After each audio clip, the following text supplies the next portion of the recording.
Hello and welcome back to the Novice Lumberjack. We're going to do a quick check on this saw right here. Just came in yesterday. This is from Eric Salyer. He runs Ease Hack Job Saws. I think that's what it's called. Hey, a note to you guys out there that have channels. Make your name of the channel easy. Easy to remember. That way people can find you easily. Kevin up in Canada, he had a channel name. I think it was like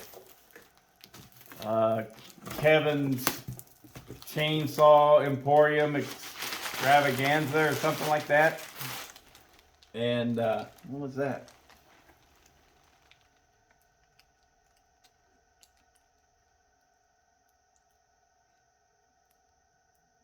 That's like a piece of candle or something there, Eric.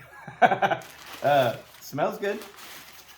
But anyways, the name is so hard to figure out. Now it's like Canuck Chainsaw or something. I'm the worst with memory. I'm sorry. I really apologize to all you guys out there that I try and mention your channel and I just never can get it quite right. So this is I thought this was going to be a low top, buddy. So I got a 372 clone that I'm going to be porting for Eric. Ease Hack Job Saws. And I think the one that he sent me has a low top. And he sent me a high top. This is, I think, for me to have. Maybe he wants me to run it on his. I can't remember exactly. I really can't. But that saw is going to be coming up here pretty soon, hopefully within the next couple of weeks. I'll be building it. But this one, Eric found on Marketplace in his market, you know what I mean, up in Ohio, for a good deal. I sent him the money. He went and got it and mailed it to me, and he is very trustworthy with that stuff, and I appreciate that. It's hard to find a trustworthy person nowadays, it seems like. But there we have it. Another Poland. This one's a 3450, and what makes it really, really special, and probably the number one reason why I wanted it, it has a brake cover on it, a cover that comes equipped with a brake, even though it's missing some parts. Yeah, other than the handle, it appears to all be there. So what I think is the case, I'm pretty positive, by the way. We're going to look really quick here. I do believe this is a cover off of 266, right? The brake is a little stiff on it and everything, and it needs to be taken apart and cleaned up. But I am pretty positive that this brake handle setup is identical to the ones on these Poland high tops. So now that's different. This piece right here that holds everything in and holds it together appears to be slightly different than what's on this one. But then again, this is a magnesium cover. The plastic covers might be different as well.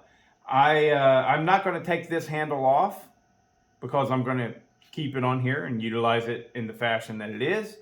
But I do have some from China brake handles and brake kits and everything for a 266, 268, 272, all of those that I will try and make work on this. And the reason being is that to find these brake or clutch covers with a brake for a Poland in general is hard enough. But whenever you do find them, they're almost always coming in the yellow, the Poland Pro yellow. Very few of these green ones seem to have the actual brake. So getting this in green with a brake is just really hard to find. Really hard to find. So what I'll probably do with this saw, seeing how it's already a pretty good running 3450 54cc saw, the plastic's in good shape and everything.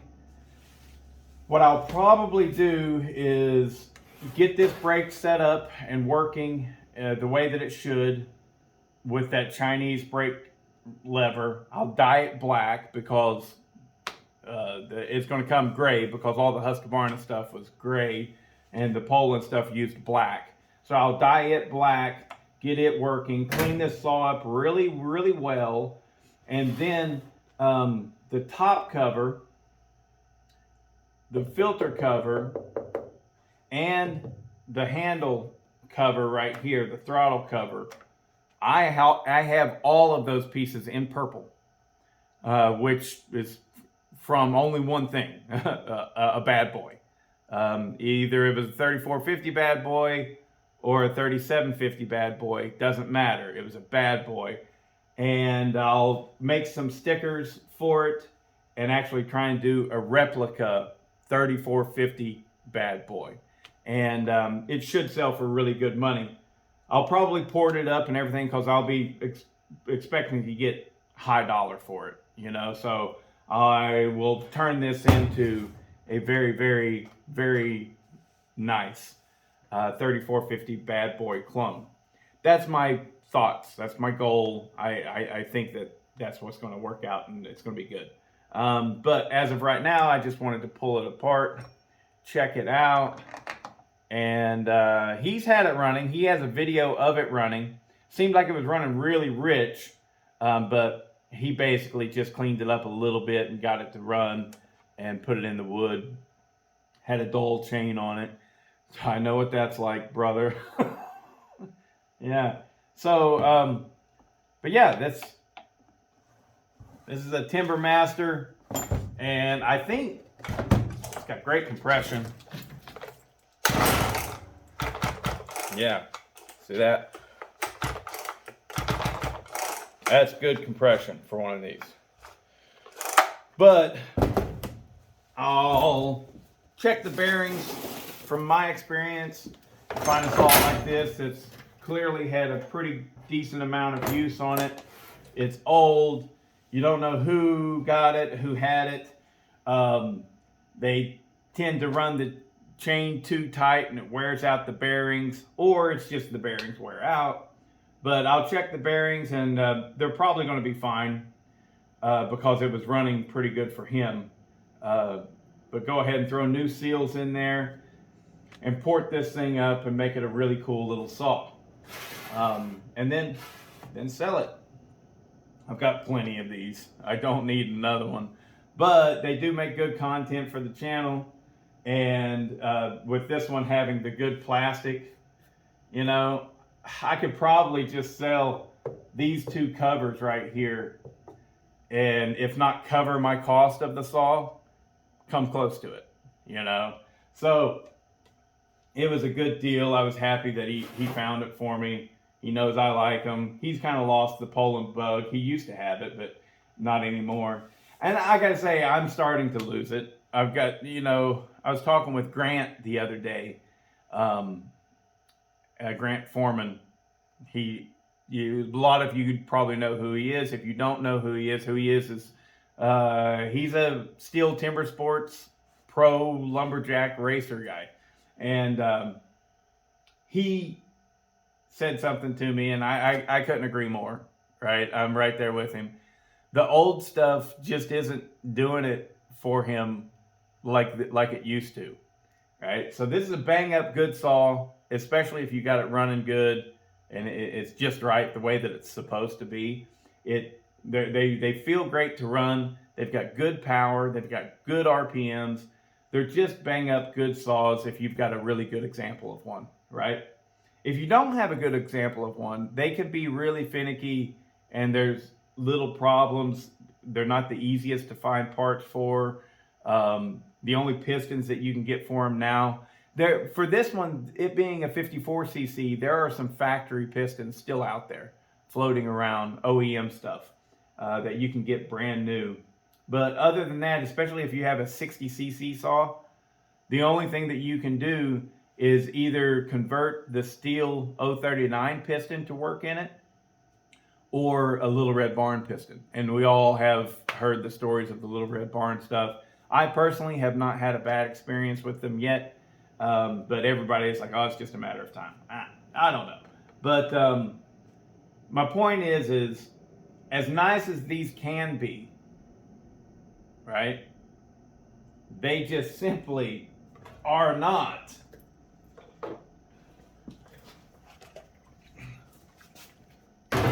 The modern 60cc saws.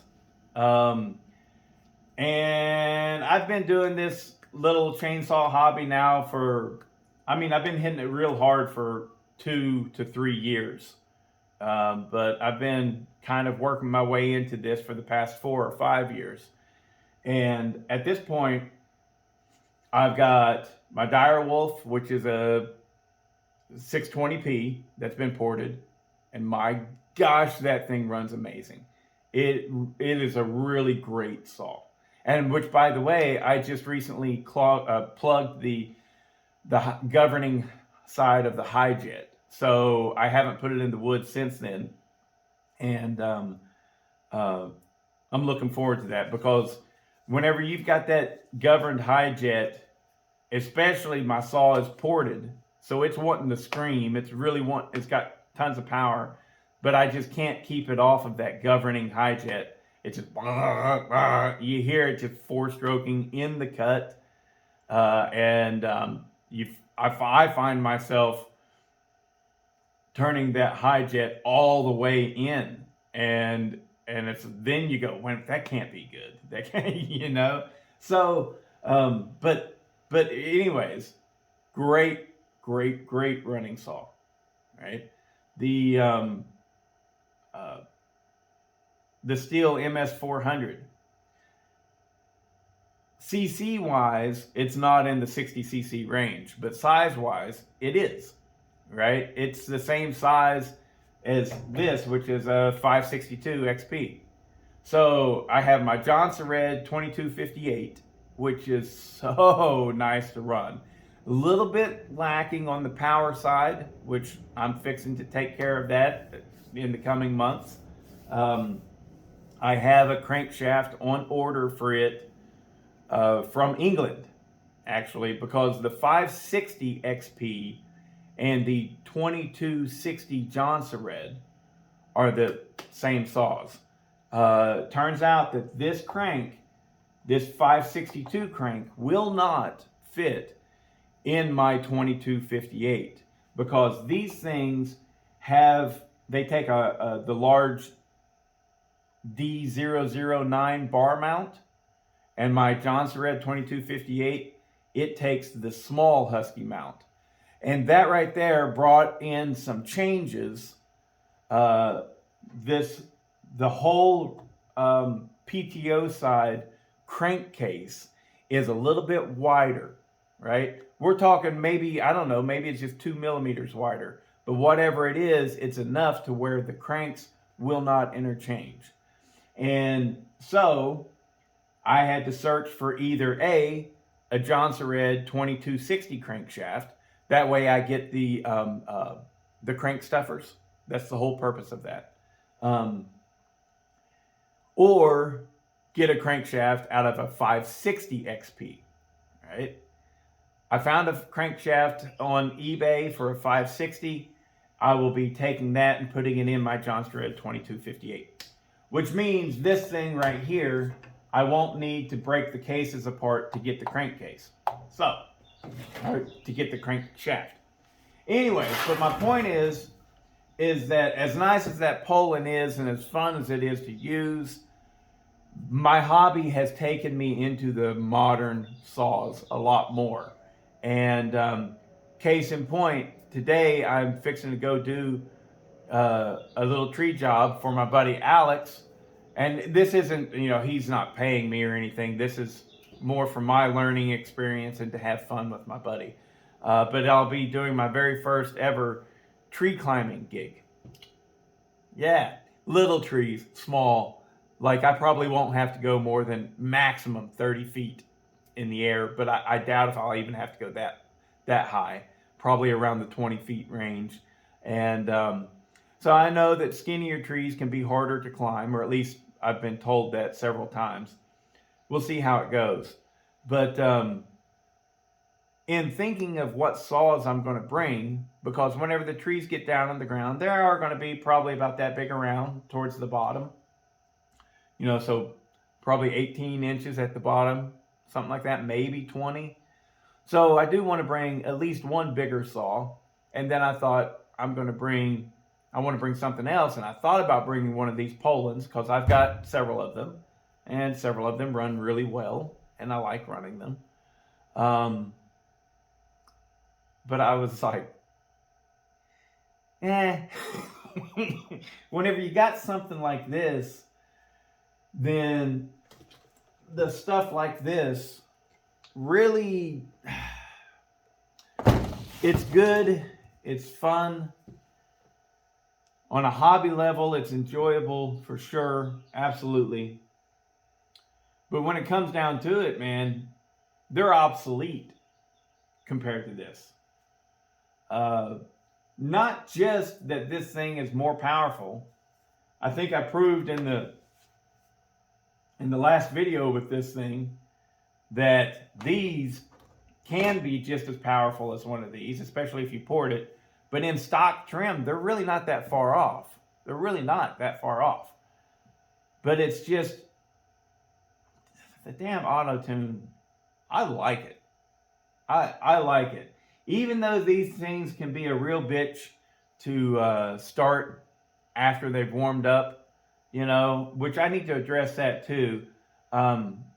Somebody, I believe he's new to the channel, he mentions, right, so I had this thing, and after I ran it for just a little bit, it sat for about a minute, and then it wouldn't restart on the first pull. And I was like, that's bullshit. That is bullshit. And so what the gentleman said was that if you read the manual, it tells you how to start it whenever it's hot. People just like to bitch about something. And I get what he's saying, right? It is easily overcome in 99% of the cases, your hot start issues. You just put it up there, put the choke on, and then take the choke off. And you're on high idle at that point. Listen. Hear that click? It just came off of high idle. So the key to starting these things whenever they're hot, maybe you pump in some fresh gas, get some fresh gas flowing, and you set it on high idle. Boom. Then it starts first pull, right? And I get what he's saying. All you got to do is that, and it starts a lot easier. All you got to do is that, and it starts a lot easier. But my point in calling it bullshit is you shouldn't have to do that.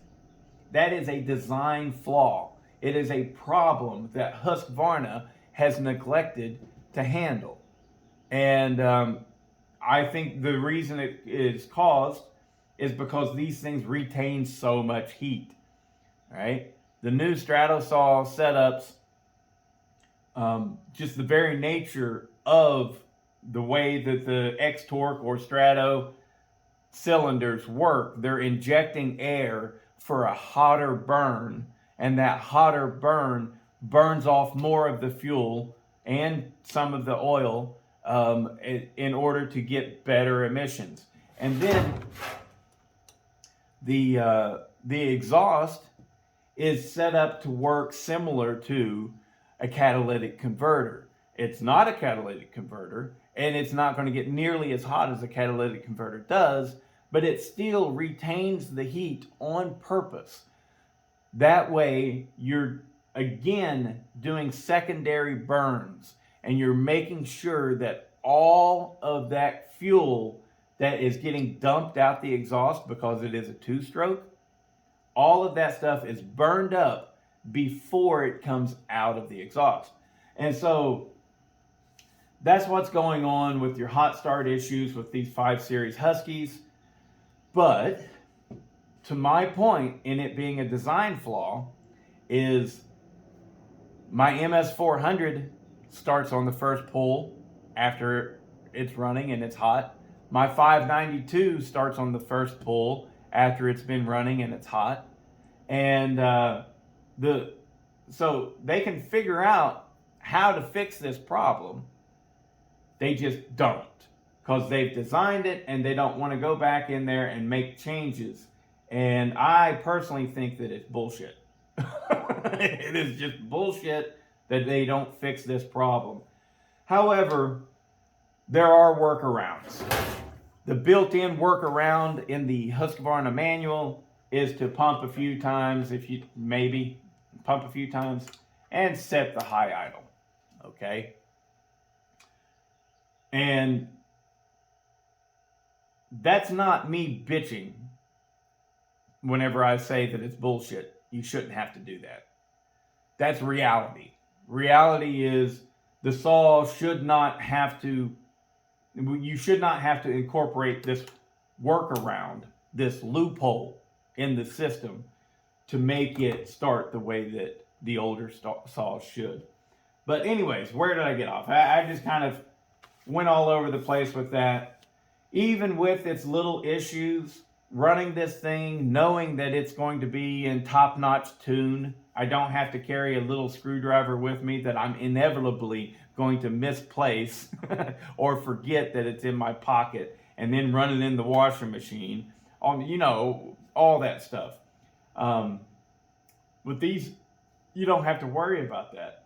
And you can't talk about modern saws and their benefits without mentioning how crazy smooth they are. This 562, well, first off, the MS400, the steel, is crazy smooth. It cuts so smooth, even with a janky chain on there, it still feels so nice, right? But that being said, this 562 is even smoother. I mean, it just feels like it's electric. It's just, it cuts ridiculously smooth. So, what we're left with talking about is really fun, enjoyable saw to run, these old ones. Really are. But whenever it comes down to the brass tacks and you got to go do a job and you want something that's ultra reliable and smooth and going to get the job done and powerful, these new saws are hard to beat. I mean, they may not last as long because of the way that Strato setup is. They may be really expensive to purchase versus like that thing right there, that was $50. Now I had to pay a little bit extra because of the shipping and things like that, but still, so I think I've probably got $120 in that saw, probably.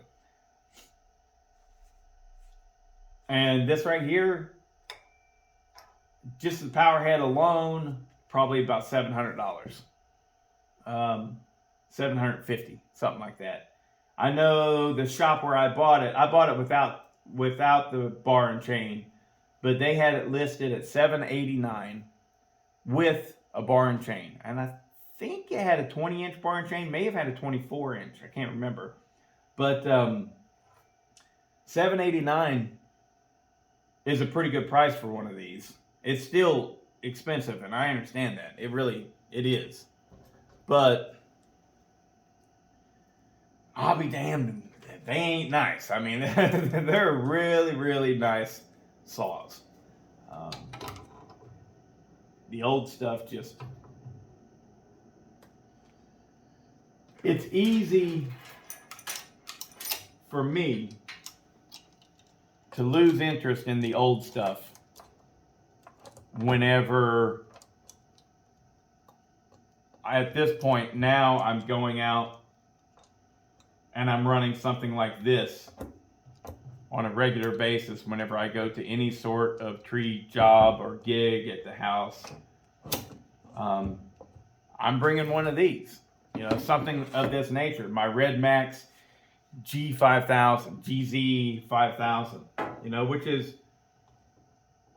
a Husqvarna 550 is what it is. Or no, 545. It's a 545. But you with me? Are you feeling me? It's like what Grant was saying is kind of just lost the flavor for the older saws. Some of them, of course, he still likes to run and all this stuff. But overall, he's just like, these are so much nicer.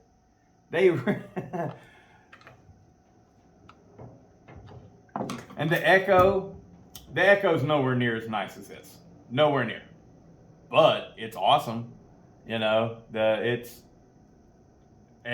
the way it cuts with torque, it's really enjoyable. But as far as the smoothness of it, I'll probably back off a little bit on that. Let's check it first.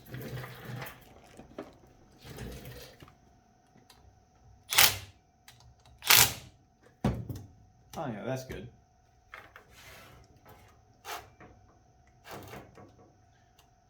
That'll get some oil on it, and it'll stretch up just a tiny bit, and that'll be good. Why does it feel notchy like that? What is going on? I don't know. Maybe let's try and loosen it up. So I did have everything set up for the job today. I was taking the Red Max, again, GZ5000. That's way too loose. That's. But does it do that click thing? No.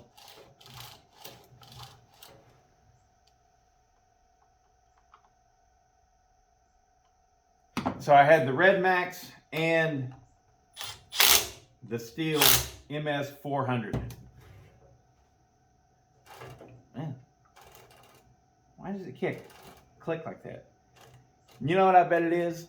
I bet it's that the rim sprocket is not broken in. And so this chain, it needs to run a bit so that rim sprocket develops the little divots that they always kind of do. Maybe that's what it is. But anyways, however it goes, we're calling it good right there. So I was just going to bring the Steel MS400 and the Red Max GZ500 because my buddy, he's got the Steel 200T top handle saw. I'll use that in the tree. But I got thinking about it. I was like, man, this thing needs to get broken in. So I should bring it and the 400. And so while we're cutting these trees up, we'll be able to swap back and forth. What do you think of this one? What do you think of this one? They do have different chains on them. This one's running a C83 and the MS400 is running the square grind chain that Steve McDowell made for me. But those are right there. They're the same speed. So if we do any kind of race, they're going to be extremely similar chains. And it'll just be for fun anyways. So whatever. I've rambled and rambled and rambled. And I'm going to get good footage, hopefully really good footage of the tree climb. And you'll see that in an upcoming video. Hopefully it'll be funny, but hopefully it'll be safe. I'll be tied in and everything. My buddy, he's got all of the stuff. I think he was a tree climber for like 12 years. you know, and he's still got all of his gear. And now he doesn't tree climb anymore. What he does is basically, well, he's an arborist. And from my understanding, an arborist is the guy that just tells you what you should be doing with your trees. Like, yeah, that one's protected by Georgia state law. You can't cut that one down. Or, you know, yeah, it's dead. We need to do something with that. That's kind of what Alex does. That's like his existence, you know, telling people what they should do with their trees, or telling companies which trees to cut. He goes out into the woods and he marks everything. He creates this like map of the property and where the big trees are, so that whenever they're building a subdivision, they know, oh, okay, there's that big white oak that he told me about. Like, he's found some that like they break the state record, like the biggest trees in Georgia. I think he said that. Like, I think he found a poplar. What is that breed of poplar? A tulip poplar. I think he said he found a tulip poplar that was either the new state record or it was right there at it. He's like, the state record is like, I don't know, 78 inches at the base. This thing was 76. Whatever. I don't know, but that's another thing that, you know, people don't give credit enough to it. But poplars get huge. Poplars get massively huge, and they have the height to go along with it. We have here in Atlanta, we've got a place called Piedmont Park, and it's basically is like in New York City they have Central Park. In Atlanta we have Piedmont Park, and there's some tulip poplars in there that are like probably a serious 7 feet at the base. I mean, my wingspan is about 6'4", and I was hugging that thing, and I couldn't, you know, I mean, I felt like I was hugging a wall. But yeah, some poplars get huge. But anyways, that's what I'm doing today. I'll go ahead and upload this video, and hopefully dig it. Later.